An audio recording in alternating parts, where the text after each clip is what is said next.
You know that airplane metaphor of putting on your oxygen mask first before you help someone else? Mental health is no different. In order to take care of others, you have to help yourself first. But what does that look like? Take Psych Hub's Mental Health Ally certification for starters. It's 8 one-hour courses covering anything and everything, from substance use to diversity in mental health, how to help others, suicide prevention, and more. Plus, it's self-paced, so you can take it at your own schedule.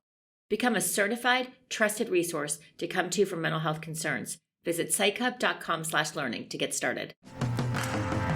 Hi, I'm Marjorie Morrison. And this is Patrick Kennedy. And you are listening to the Psych Hub podcast, The Future of Mental Health. Welcome back to another episode of The Future of Mental Health. Today, you are going to hear from one of the most inspirational leaders in the business world, Johnny Taylor. Johnny is the CEO for the Society of Human Resource Management, otherwise known as SHRM. Last year, he was named one of the most influential Black executives in corporate America. After listening to this episode, I'm pretty sure you're going to understand why we all need to be invested in workplace wellness and taking care of each other. The statistics around employee engagement during COVID are staggering. 75% of all employees are experiencing burnout. Just think about that. 30% of people fear if they talk about their mental health, they could get fired or furloughed. And what's most eye-opening is 92% of employees think their managers are trained on mental health, yet only about 25% actually are. It's hard to believe there could be such a large gap in perception. So where does this stem from? And how can we create working environments which value the importance on mental health? Johnny says it all comes down to empathy, which, by the way, I'm now completely obsessed with, and I absolutely agree with him. You're going to hear him talk about the importance of company culture and the importance of diversity and inclusion and how all of that all relates to empathy. I know you're going to walk away from this episode hopeful and inspired. He truly is the epitome of inspiration. I hope you enjoy the show. Welcome, Johnny. Thank you. And I'm really, really excited to be here with you all. We're in winter now, so it's cold. But thank you for giving me that great smile. And I'm here with other folks, and we're going to have a good time. Let's go. You're awesome. Thank you so much. So our first question is, for our listeners who may not know what SHRM does, can you provide a high-level overview of the work you do, and just what is a worldwide professional association? Yeah, so just to give you scale, we're 300,000 members in 165 countries. Okay, so it's truly global. We're headquartered in Washington, D.C. area, technically Alexandria, but we have offices in California. We have 3 offices in India, 1 in Dubai, technically an office that we operate our China business out of in Beijing. So we're a global organization. But for the audience, they want to know, what does that mean? What do you do? If you think about what the American Bar Association is, how it represents lawyers, or the American Medical Association, they represent physicians. Well, we are the professional association that represents human resource professionals. And it's not just in the United States, because it's global. Wherever there are people and there are employers, there are HR professionals helping businesses navigate and work with employees to get the best out of them, ultimately to maximize human potential. So that's who we are. We represent HR professionals across the globe. Amazing. So do you find HR professionals in Dubai have different issues than they do in the US? So right, there are common themes. People want to be paid properly and fairly. People want to be treated properly and fairly in the workplace. They want to understand the culture of their employer, those sorts of things. So there's some common things, but the laws are complicated, right? And it's not even like all of the laws in the United States are the same. The laws are dependent upon state law, and in some cases down to the local level. Like what's acceptable in one county may not be in another county in the same state, right? The laws are different. So that's part of the difference. Is compliance is really complicated, and different by part. But the other thing are the cultural norms, like societal norms. We know in certain parts of the world, women have not and don't enjoy the same positioning that they do and rights that they do in the United States, for example. African Americans in different parts of the world are treated differently than they are in, the Caribbean, for example, or on the continent of Africa, where they are the majority. So yes, it's really different. What is the norm depends upon where you are. So that old saying, when in Rome, you do as the Romans do. That's what we found. And that makes this work really complicated. All of us know how to comply with the law, because if you tell us what it is, we can follow it. The cultural norms and the societal norms differ across the globe. Wow, that is fascinating. So you really do have to have people in those communities in order to kind of understand those norms. That's right. And to influence what they should be. We all sort of are in our current state, and then there's desired state. Even the way we think about it, people with disabilities. We talk at the SHRM Foundation, which, by the way, there's SHRM and there's SHRM Foundation, which is a separate entity, our 501c3. And for those of you who don't really get into tax codes, that's our charity side. And we do a lot of mission work. But one of the things that we know is that through the SHRM Foundation, we don't even talk about people with disabilities. We talk about employing people with abilities. So focusing on their strengths. What are they good at? What are they able to do? Not what are they unable to do as a result, or what is made more difficult because of this disability. So that's the work that we're doing, is we're really trying to talk about this a lot in HR, not to call it soft, because this is hard work, but you do have to capture people's hearts and their minds at the same time to really maximize their potential. I know a number of my friends in recovery who are really the best employees. They've learned all the skills to try to remain sober. And so they're much more intentional and purposeful in their lives. And as a result, are better people overall and more applied to the work that they are called on to do, I think, in a way that makes them much more productive. But that's why we call it lived experience, because it could be an asset to people, and not, as society often does, is just pigeonhole people in a way that only looks at it in a punitive approach, which is historically how we've done it. So thank you for helping to change that narrative, but maybe talk to our listeners a little bit more about this movement, really, where employment can be used as a force for good in society in general.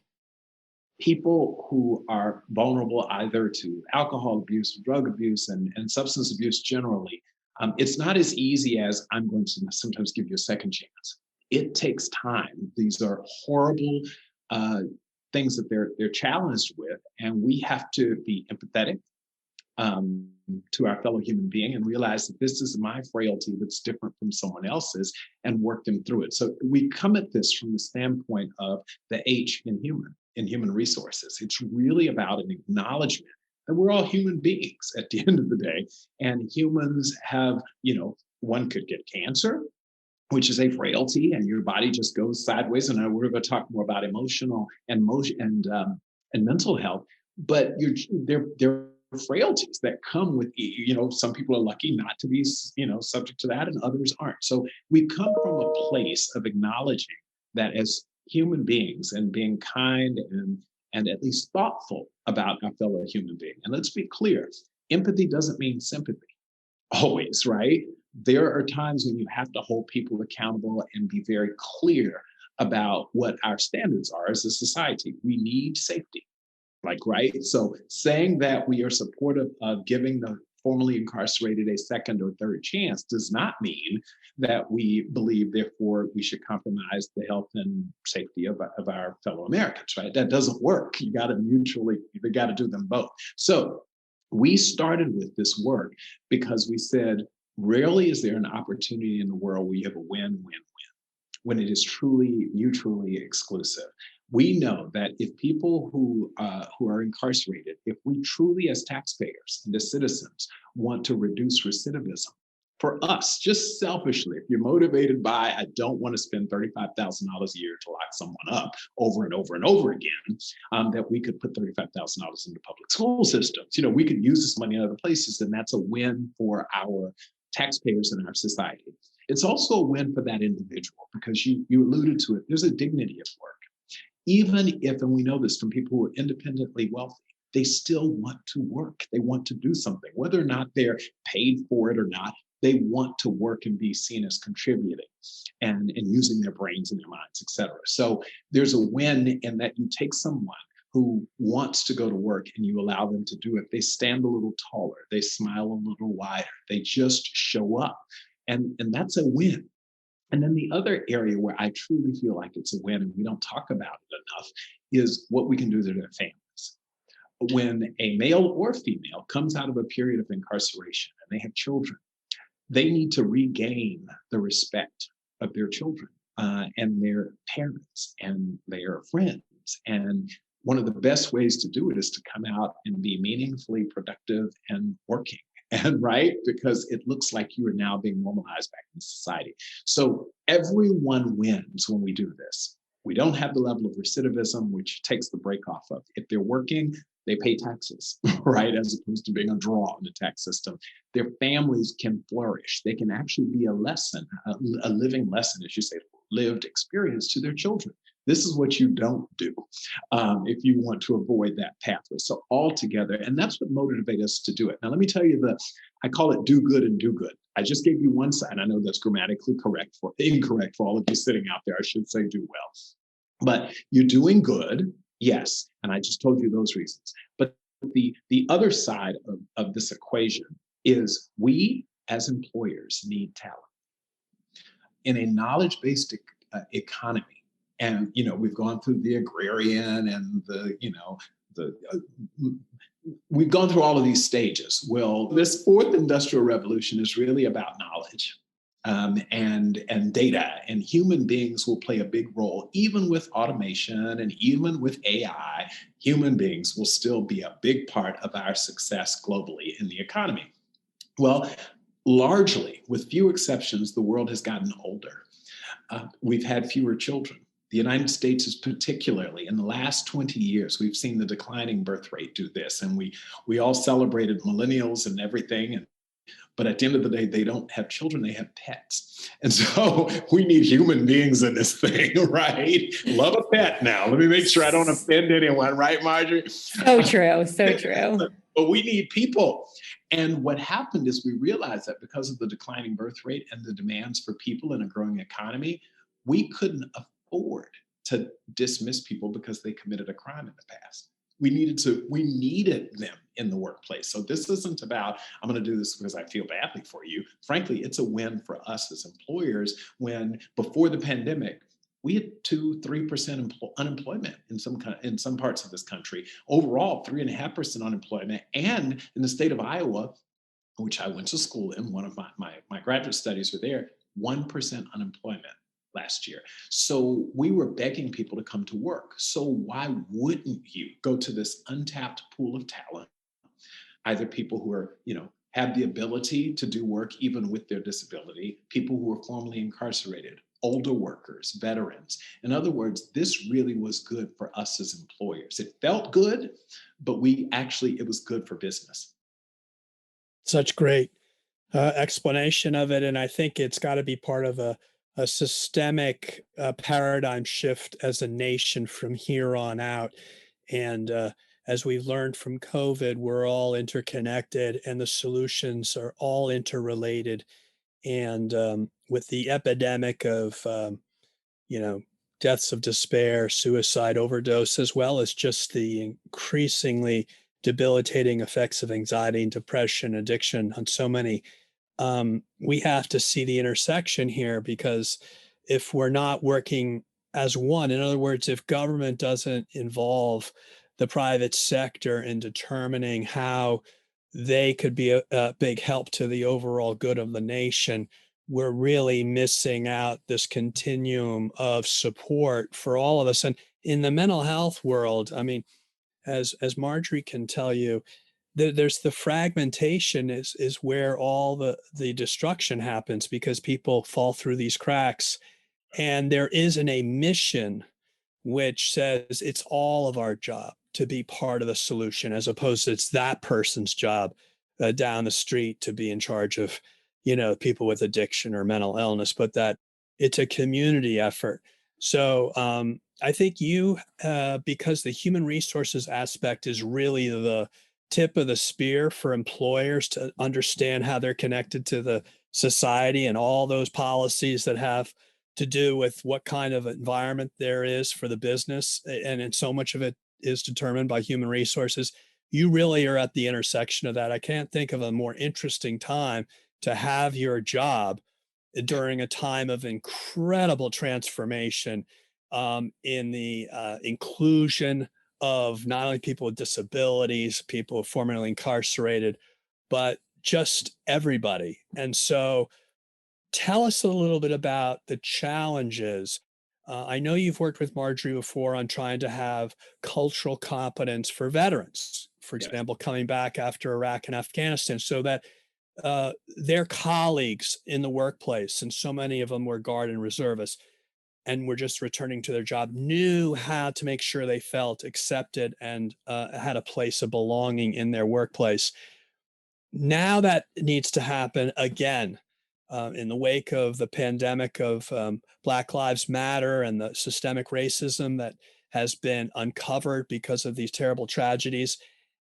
What are you working on to try to take this to a whole nother level to help change our culture is really the job, frankly, and our mindset so that we're not looking at each other as the other, but that the workplace is an opportunity to have us really kind of become one again, because we have to, by the nature, as you said, of the end result. The success of the business depends on it.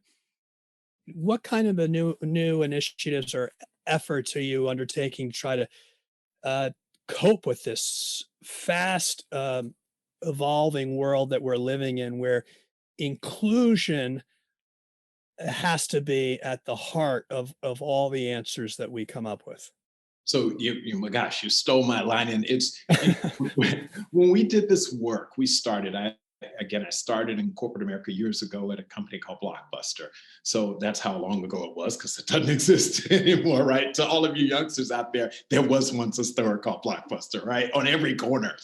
But the reality is, 2 decades ago, were focused on diversity. I grew up in a black and white America. There was no brown, there was no yellow.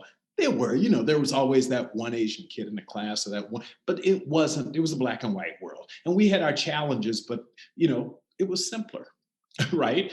And fast forward, things got very complicated. We all longed for diversity. It's really to your point, Patrick. Everyone said, we want diversity. What we underestimated is how complicated diversity is to manage, thus the inclusion part. Because at our core, all of us are sort of tribalistic. That's a part of the human being, how human beings operate. And we are drawn to people like us for safety reasons. I mean, it's not about I'm anti you. I'm just pro me, and I'm safer with people who are like me, because I can anticipate what they think, what they do, that we speak the same language, officially or unofficially. When I give you that look in this community, I know what that look means. I don't know what that look is from another person, another community. So and what we had to do is step back and say, we've got a different problem. Diversity was our big challenge, I will say, of the 20th century. The challenge for the 21st century is inclusion. As my grandmother would say, be careful what you pray for. So now you've got this diversity. You've got a whole bunch of people who, frankly, are all going to their own corners. And what we've got to do is bring them back together. That's inclusion. And that is much harder to achieve than diversity. Let's face it, in the United States, the PK through 12 public school system is majority minority. So we're going to get diversity whether we want it or not. As they age, that's your future workforce, ready or not, ladies and gentlemen, it's going to be more diverse. What we've got to do is figure out how to make sure each of those diverse people come into a workplace and feel like they belong, and feel like that they can do their best work and will be recognized for it, and that we will remove all of the barriers that we need to, as many of them as we can, so that we as companies who invest in people get a really good return on that. That's how I think about it. So some people say it's feel good, it's the right thing to do, I'm motivated, candidly, by that. Plus, I'm investing in people. In most organizations, the largest single line item in their budget are their people, the people costs. And so if you're going to invest in them, you should get a good return on that investment. And I think one of the biggest barriers to not getting the quality, high quality return you can get is they don't feel like they're included. So someone shows up, and we have SHRM research everywhere that tells us, a third of employees say, I don't feel like I belong here. I don't feel like I'm valued. I don't feel like I'm respected.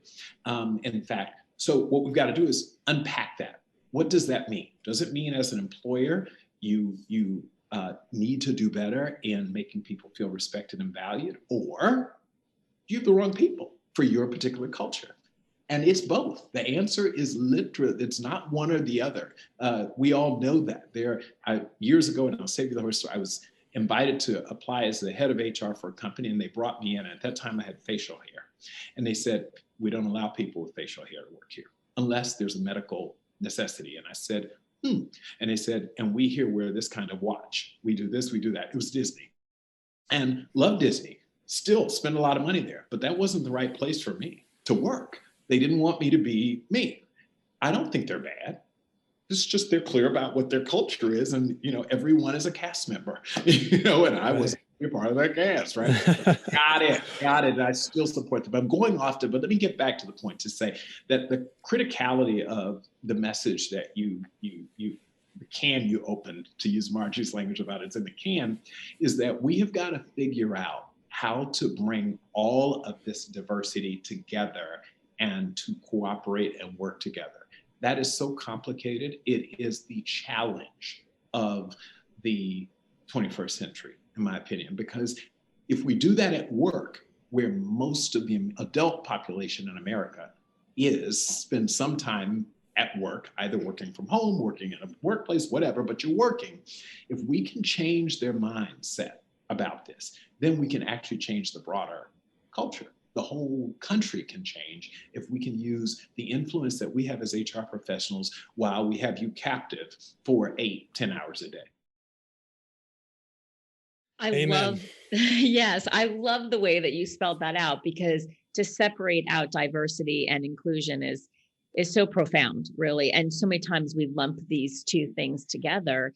And you are right. I mean, these are hard problems to solve. If they would have been solved already. And, to echo Patrick, we're really grateful as a nation that SHRM is digging in on this and leaning in on these issues, because you are at the helm of HR and you do have the ability to kind of make this shift. And when we talk about mental health, I mean, mental health is everywhere, right? Mental health it comes in every different size and shape and for everybody. And I am honored that Psych Hub gets to work with SHRM on our mental health ally certification and partnering on a way to bring it to HR professionals. You have the most brilliant researchers. I mean, you mentioned it, but you really do. I've had a chance to get to know some of them, and they do a very, very good job at researching. So it isn't just thought leadership, it's actually evidence-based leadership that you get to do. When we think about mental health, right?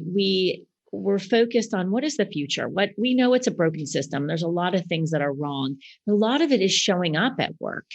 Have you guys done, what are your thoughts around mental health and ways that you can make an impact there?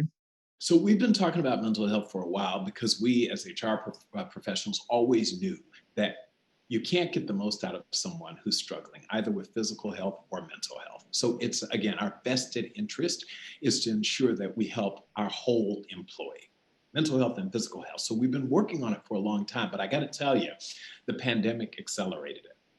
You've got one time in history where you have a pandemic that affects everyone, from CEOs to the janitor. Everyone is being impacted, and some are more aware of it than others, but it's impacting us all. Then you got racial unrest, which is another stressor, right? Couple that with the ugliest political battle that we've seen in a long time, an acrimonious election, that adds stress, because even when you're amongst the same tribe, i.e. family, there's division. I've read articles of people who no longer talk to their sister or their brother because they were on the other side of the political divide, right? So you add that, and then finally, economic uncertainty. Frankly, no matter how mentally strong you are being worn down, and it's been sustained.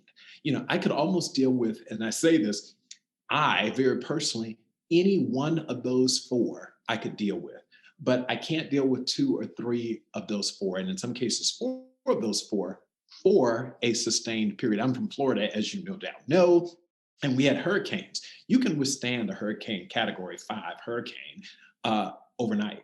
You can't do it for 3 days. If it sits over you for 3 days, it's going to wear anyone down. And that's where we are, and we're feeling it. It is palpable in the workforce right now, where people are fatigued, they're tired, they're scared. So this mental health issue, we just recently conducted some research as a part of our Together Forward at Work initiative.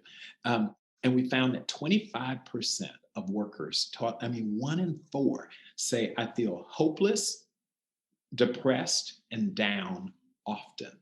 I'm not talking about periodically. We all have a bad day, right? Just think about what that does. If you are feeling that way often, it begins to take a toll on you mentally, and ultimately, I think, will manifest itself physically. So we are doing this because we need our employees to be healthy physically and mentally. And mental health, as you know, forever has been seen as your fault, a sign of your weakness. You can't toughen up, you can make it. And we now have said, well, no, everyone has the real chance of being mentally at risk from a mental health standpoint. And we've got to treat it the same way we do someone who has suffered a physical ailment. We've got to give them space, and we've got to make it a priority. Calling all mental health providers. Looking to specialize in treating adolescents? Check out Psych Hub's cognitive behavioral therapy courses. Receive specialized certifications and hone in on your skills. Get 1-year access to patient videos and worksheets that you can email or text to your clients to keep them engaged in between sessions. Plus, you'll be placed on the Psych Hub registry, where consumers of mental health who are searching for certified providers that are specialized in their condition can find you. To learn more about CBT for adolescent training, visit psychhub.com/learning. So one of the things that employers can really do is ensure that they have in-network benefits in their health benefit plan that allows very accessible, timely access to mental health services. And as you know, like so many things, there's a lag and a hangover, if you will, for historic bias. And in mental health and addiction, it's no different. There's been a long learning curve for our country to come around to the idea that there needs to be kind of equal treatment for these illnesses. For the points you made, they're too often treated as moral failings as opposed to chemistry issues and physical illnesses. So what is going on with SHRM in terms of their newfound, to your points on, I think, which are great in the previous explanations, there's a near-term, very real bottom line issue here in terms of attracting the best and brightest, which can only occur if they know they're going to a place where this is a benefit that, frankly, a lot of employees are probably going to be looking at closely when determining where, if they have the choice of where to go work, where they're going to end up. So talk a little bit about how the business community is really starting to focus on the need for them to have not only much more aggressive EAPs, but much better third-party administration and benefit design that has sufficient in-network benefits for mental health and addiction treatment. So this is truly one of those issues that I'm really passionate about. Almost it's pretty standard that if you provide benefits, you have an EAP option. But to be honest, they're pitiful. I don't know how to say it any other way. We go to great lengths to make sure that the network for our medical physicians is very, very good. And that you have access to it as high quality healthcare, great outcomes. we've almost sold EAP as an add-on. It's sort of like EAP, the visual plans or the eyeglass plans and your dental plans. Like you get to go see your dentist twice a year. You get to see your EAP. We put caps. You can see someone 3 times. How crazy would it be to walk into your physician and he says, "You've got cancer, but you only got 3 visits. We got to get you over it. And if not, good luck." That's how crazy it is. And if you stop and think, that's what we've done. So number one is we at SHRM, working very closely with the SHRM Foundation, have said, we've got to call out the lack of quality, high quality EAP programs. The person on the other end of the phone cannot be someone who is not trained, a mental health professional at social work, et cetera. We need, as opposed to, a call center employee, like we've got to do better than that. We owe it to our employees. So we are calling out the need and literally it's a clarion call to all employers to seriously look at the quality of your EAP offering. So it's not enough to have one. Is it high quality? And once you have that, then it's about unleashing its power so that we don't have these artificial caps on how much you can use it. Because to that point, if 3 visits would solve it, then I'm not sure it was a real problem. Like that's a small problem, but people who have real challenges need real interventions. And so we've got to work with lifting the caps to that. And you don't want to wait. What we know from the physical, sort of medical healthcare side is if people can only get great care once they are really sick, and if you're not investing on the preventative side, then you actually lose in the long run as an employer from a productivity standpoint, effectiveness, and frankly, bottom line, what it costs to take care of someone to save them from their heart attack. And then afterwards, imagine what we could do on the front end from a wellness perspective to prevent the heart attack. Well, I feel the same way about emotional and mental health. We've got to get in front of this and give people as many resources on the front end to prevent it. And as well, take care of people in the back end who are more subject to it and may fall prey to it. But we've got to do both. So, Johnny, this is so exciting to hear because we have an opportunity with a new administration to really figure out a better way to enhance the EAP, perhaps through an assortment of both regulatory and statutory changes that may give the ability for us to, as you point out, expand that offering because of the need, almost as a response to COVID. You could almost wrap this in a COVID bill, frankly. Thinking as a former lawmaker, that's what I would do. And I would tuck it in there because I'd say, for us to get back and working as a nation, we need to be able to address the after effects of COVID. And as you point out, this is a major symptom of COVID. And in order for us to get back working, we need to have employers really put a premium on helping those employees and in helping their own employees to help this country, create the new normal where workers are now supported in this post-COVID world where they are going to be feeling the after effects of this earthquake. I would think that would be possible, especially since I think there's going to be a great deal of additional debate on how to expand access to healthcare and not seeing these things as separate silos, but that if the idea is to have comprehensive nature, and because deductibles being what they are and co-pays, for a lot of folks, healthcare, they may have it, but they can't access it because of those financial barriers. So maybe there's an opportunity here. I don't know, but I'm just planting that idea that I think that you would have a very receptive audience if you wanted to think of kind of out of the box solutions that your association might want to put forward, because I think we are in historic times. And I do think that the opportunity for great change is possible given how extraordinary these times are.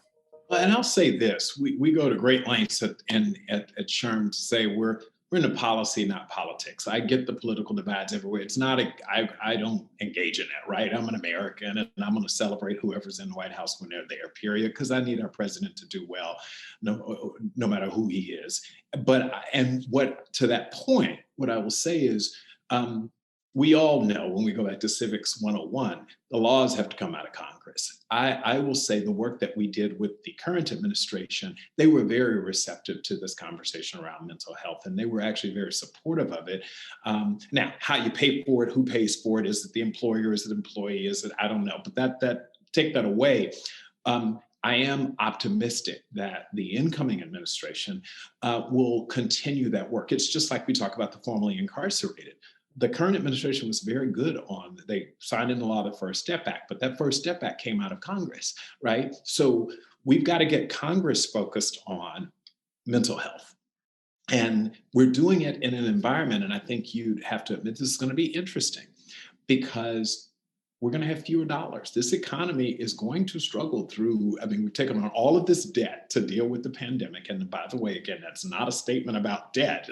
That's like, I'm just saying, the reality is $6 trillion later, things that people are going to start saying, we can't pay for this all. I and SHRM and the SHRM Foundation have prioritized mental health. We've said, listen, I get it. There are going to be a ton of really important causes and issues and policies, but mental health is so important because, to your point, it directly impacts physical health, and healthcare is like something we've got to solve for. So I'm hoping that we don't get into the healthcare game, but what most people think about healthcare is medical, and they don't think about mental. So we've got to make sure that as we're making the argument that the drumbeat is that we are talking about wellness writ large, broadly, physical and Amen.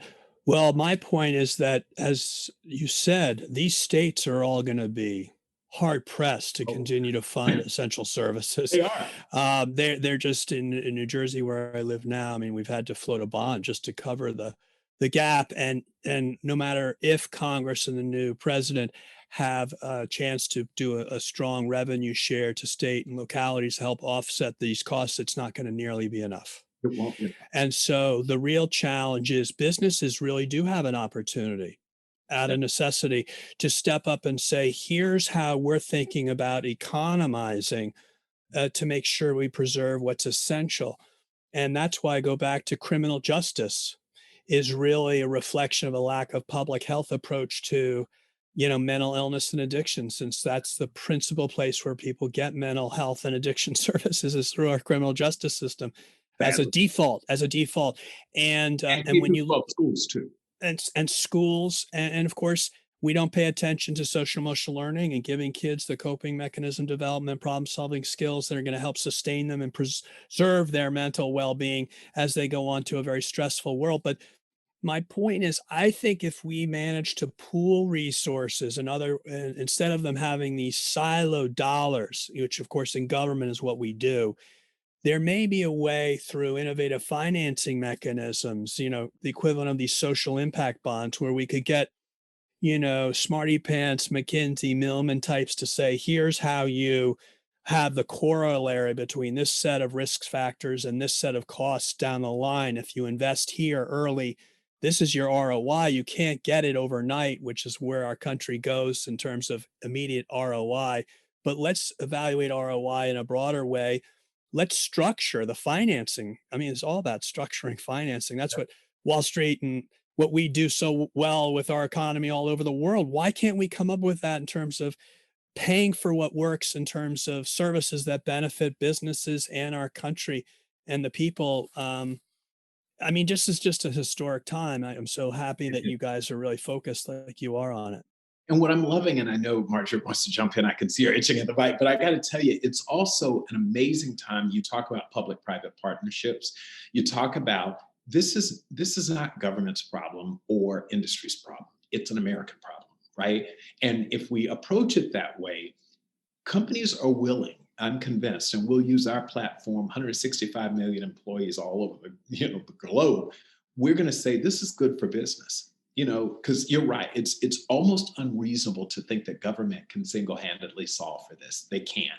You can put in place the infrastructure you all to make sure that there are laws and that we remove barriers and set some minimums. But my own take on this is the best solution is going to be one that uses our industry leaders to say, this is good. And it's good for us. It's good for that person, but it's also, that's that win-win-win that I was talking about. I think we can make the case, we must make the case, because more and more we know, talking about future health, this is the topic of the day. The millennials and Generation Z, and frankly, our generation, we're like, you're starting to feel it. I had this conversation, Marjorie, the other day with someone, and I said, for the first time in my life, 2020 is the hardest year I've ever lived. And it's a year when I have my job, I have a good job, we're financially healthy as an organization, my family's doing well, I got a 10-year-old daughter, everything is just beautiful. So you would think in this year that is a milestone year, it was 2000 and then it was 2020, and we're like, this is going to be, we should all be happy. The stock market's doing well, all of this, but I'm stressed. I personally have lost sleep when I can sleep standing up damn near. But so, there is a malaise over the country, and it's impacting all of us. The tension you can cut with a knife, that results in mental health problems for even people like us who are presumably okay. Think about the folks in our community who are trying to figure out what their next meal is. If they're going to be evicted from their home, if they're going to be able to make the mortgage, are the kids going to have to drop out of college because you can't contribute anymore? If I had that to layer on top of my stress, like I'm already stressed, I cannot imagine what life would be like for me every day just making it. So that's why we talk about using empathy. And I talk about this a lot, that there's an empathy deficit in this country. We just simply don't walk or attempt to walk in our fellow Americans, and it's globally, but fellow American shoes, and say, okay, how would I feel? I can tell you, Marjorie, Patrick, and Johnny, if we needed to get mental health, we would get it. We'd get it. There's a way for us to get it, even if we had to borrow for it. We have the capacity to borrow. A lot of our fellow Americans, the overwhelming majority of them, don't have that. And we have to do something about it. So this is, if you can't tell, I'm really passionate about this. And it's not because it directly, I'm going to figure it out. But most of my fellow Americans can't. That's why SHRM Foundation is committed to this. This is a big part of the work that we're going to do. We're going to make a better workplace and a better world. Yeah, again, I'm just so grateful you're doing this, because it goes back to your inclusion piece, right? And including in mental health. And it's interesting that you bring up this, I'm stressed, but everybody else has it worse. And I did an interview yesterday with a psychologist on a different project, and that came up. It's the most interesting phenomena right now. Everyone has this almost guilty sense of, but I don't have it as bad as this person does. And I don't have it as bad as that person does. And so they now all of a sudden no longer value their own feelings, or they feel guilty that they're having a hard time. And Patrick says all the time, and we talk about, it's the connectedness. I mean, we're meant to connect as people. And when you isolate us, we're not connecting. So we're connecting via digital. I make fun of myself, truly. I make fun of myself. I wake up every morning. I live alone. I wake up every morning and I go work out. I get in the shower. I get completely ready. Makeup, hair, clothing. I go all day on Zoom calls. And then I walk, past the kitchen to my office. Then I go about 4:30 and I go and I change and I put my workout clothes and I take my last call of the day walking. No one ever sees me. And if you don't think that will take a toll on your mental well-being, I mean, you laugh about it and we do, but isolation, again, is something that really, really is taking its toll on the American mental health quotient or whatever. It's a real problem. And that's why, and we're all running. Patrick, we run to this, we got the solution. So we're going to have everyone work from home. Well, what our research tells us is that if you're an empty nester, or you're really young, you just graduated college last year in December and you went to New York City, and then New York turned into a ghost town. and you don't have any family, friends, you're living in isolation, that wears down on you, even if you have a job. Right. That isolation is real. And then you have people who, I have 3 kids at home, they're at home and I'm at home and I'm supposed to work at the same time. So now it's distraction. Our research tells us that isolation and distraction are 2 sides of the same coin. It mentally wears down on you. So all of us have to think about mental health. That's the short answer. It's why I'm so honored to participate in this with you all, because we can't just think of this as a sign of your frailty, your weakness. This is an American problem. Talking about a pandemic, I think this is one for the records. So, Johnny, let me ask you about the power and influence of the CEOs of this country and kind of America's top Fortune 50, Fortune 100 that could really help move this by signaling the same kind of mission that you're articulating now to the country. Because as you said, I think we're all going to be in it together. These are a set of challenges that all of us are facing, irrespective of background, political affiliation, the like. Our country needs to be in this together. It would make a big deal. I mean, in the past, as you said, we all go to our silos, we go to our tribes, we go to our corner. If there's ever a time for us to come out of our corner and work with others, this is it. And in the past, it's either government or it's the private sector. But God, if there's ever a chance for there to be an opportunity for the two to come together and say, this is our common mission, we have to do this together. I really see this as a unique opportunity. I'm just hoping that, I'm seeing a lot more activity amongst CEOs, but what's your feel? I mean, you're the one who's talking to your colleagues across the country and across the world. Are they seeing their role kind of rise in the esteem of their of their CEOs in terms of the value that they're bringing to the business at large? Do you see SHRM kind of being seen as a leader in the industry as a whole and in every sector of the economy? What's the turn of events that's happening in your world? So luckily, we saw this changing, 2017, 18. There were all sorts of headlines where CEOs were using that soft word culture and the importance of culture. They were no longer just saying people are our most important assets because they were supposed to say it. They actually meant it. And we were seeing it. Well, like most things, the pandemic accelerated it. So HR as a profession holds a very different position in most organizations now, because for the CEO, COO, president who didn't quite fully understand, it was like a necessary evil. They're like, no, this matters now. And we need these people if we're going to have productive, effective people solutions. Got it. So that helped. What we're struggling with, to be totally honest, and it is the CEOs, and I talk with a group of Fortune 500 CEOs, and I'm talking usually Fortune 100 on this call on a monthly basis, off the record. And I say, tell me what, and it's like, we're almost like, and I'm going to draw an analogy, how when you talk to America's classroom teachers, public school, they say, I've got to be the teacher, the social worker, the doctor, I got to do all of that. America's CEOs, not to cry me a river, but they're saying we've got to do everything. So I've got to focus on racial justice. I got to work on gender and pay equity. I've got to do this. I got to do all of this. Oh, and now you want me to add mental health to the plate. Good luck. I still have to run a business, because ultimately, if I don't run the business in a profitable way, then none of these people have jobs. And if you think they have problems now, they're really going to have problems without a job.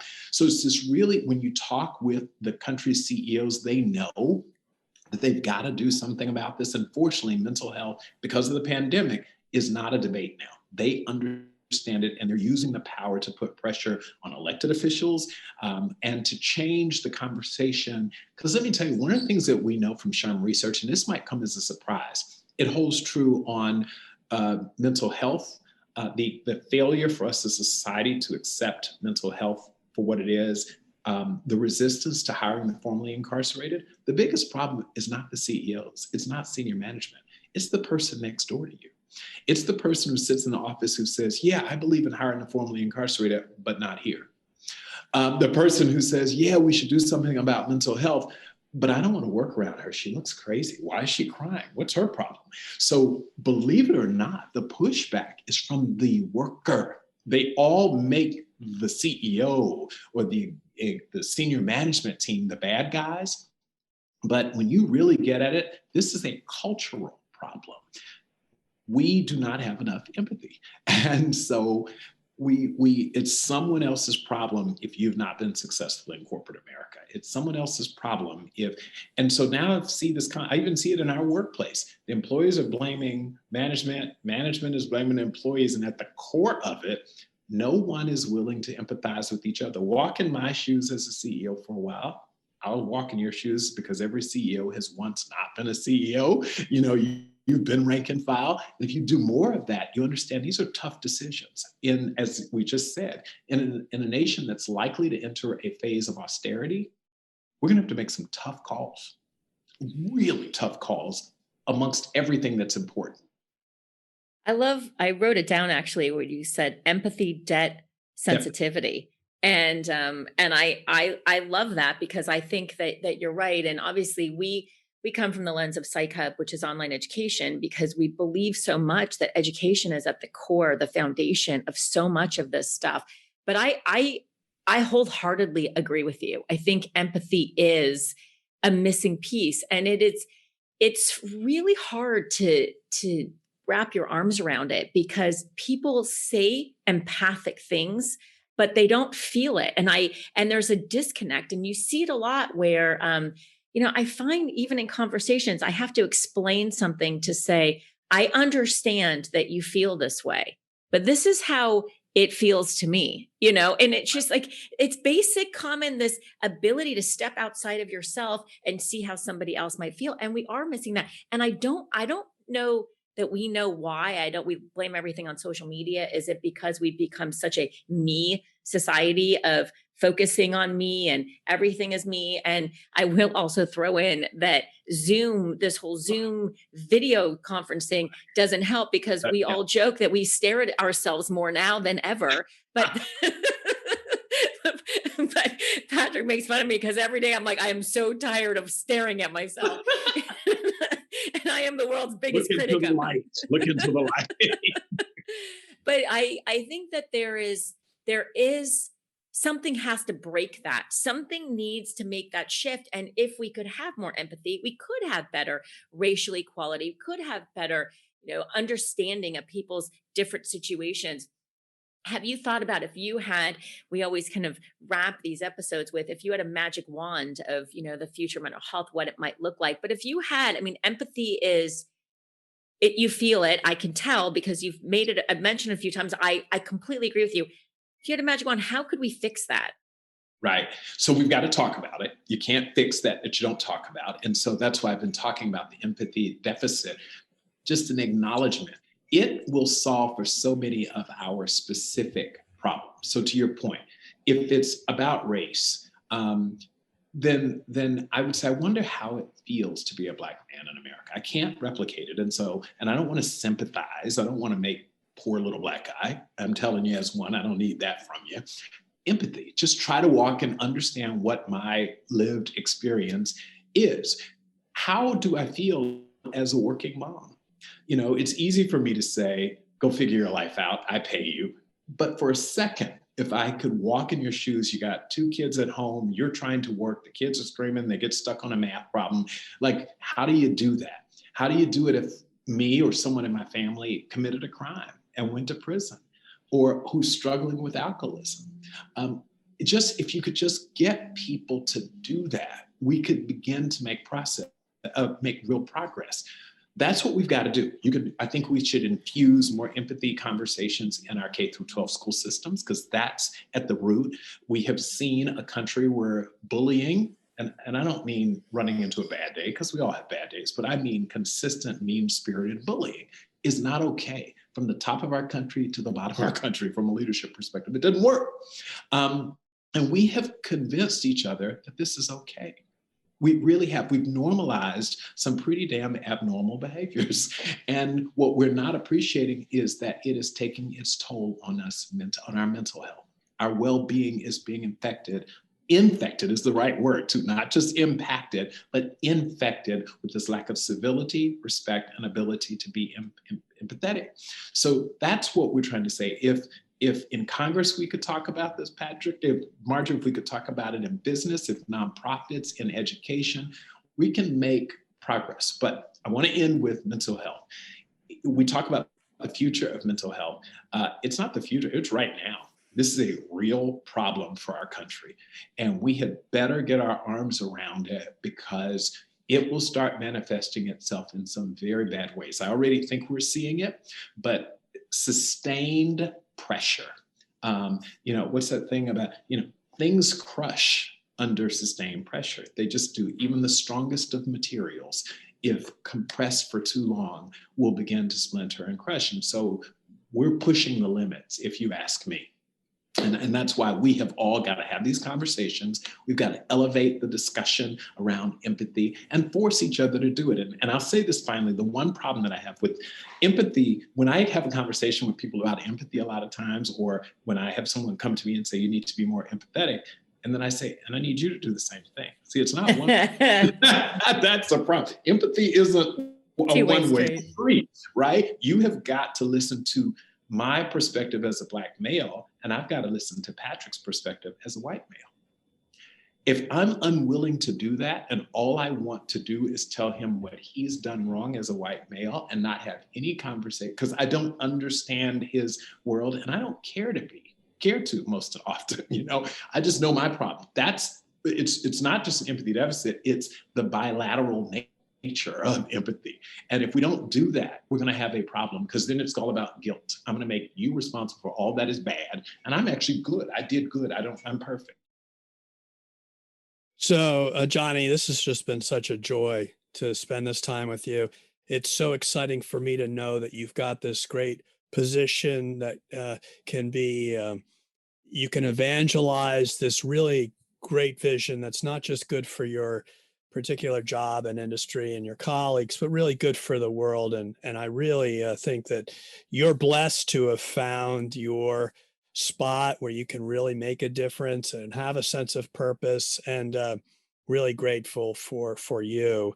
And it's uplifting. I think for all of us, we get so much from each other and we can't make it without each other. And I think that's a great message that we can bring from this, and we all should support each other in every way, and in a way that's long been neglected in mental health, emotional health as well. So I thank you. I'm Marjorie.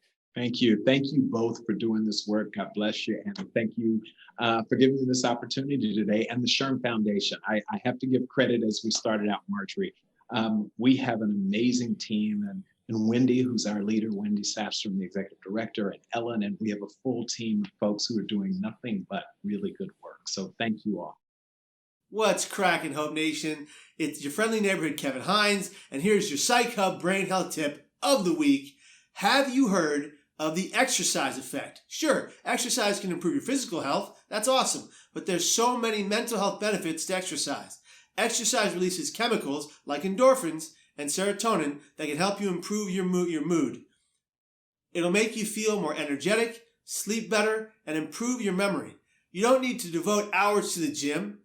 You just need a little bit of activity, which is better than nothing at all. Start small, 20 to 30 minutes a day, 5 days a week. For me personally, I do 20 to 30 minutes of rigorous exercise 3 to 5 days a week, which gives me 12 hours of better mood a day. I encourage you to set aside 30 minutes a day today for yourself to do something that gets you moving and motivates you right now. As always, thank you for listening to our podcast. If you enjoyed the show, drop us a review. If you haven't already, subscribe to our podcast for the latest episodes. For the latest insights, check us out at psychhub.com.